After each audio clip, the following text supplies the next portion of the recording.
I think it's gonna be great. I think there's gonna be a lot of honking horns, flags flying around, for People sure. chanting. Yeah, we won the cup. Magsisimula na ang Game 1 ng NHL Stanley Cup Finals sa Sabado. Maghaharap ang Edmonton Oilers at Florida Panthers kung saan ang unang hockey team na mananalo ng 4 na games sa Hunyo ang makakakuha ng Stanley Cup trophy. But I think it's gonna be great for the city. I mean, it's already great. The playoffs it brought the city alive, right? Yeah.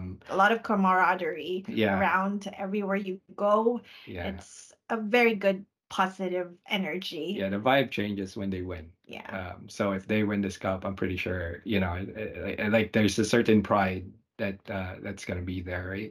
For young fans like us, and it'll definitely get more fans for Yeah, sure. history in the making. Halos 20 taon nang naninirahan sa Edmonton ang mga kababayan na si Ross at Cheryl Bailon. Pero ngayon 2023-2024 playoff season lamang ng Edmonton Oilers, mas lalong nasundan ng mag-asawa ang hockey games sa telebisyon at sa Rogers Place. Mabuhay siya, alive.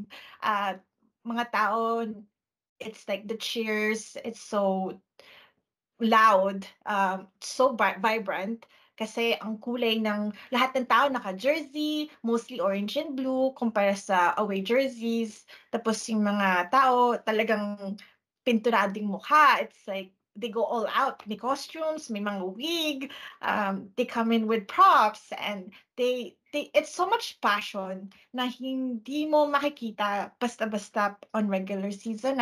It's more intensified during the playoffs. Sa ginawang pagdiriwang ng kaarawan ni Ross ngayong taon, naging tema ang Edmonton Oilers sa ginawang birthday party sa bahay.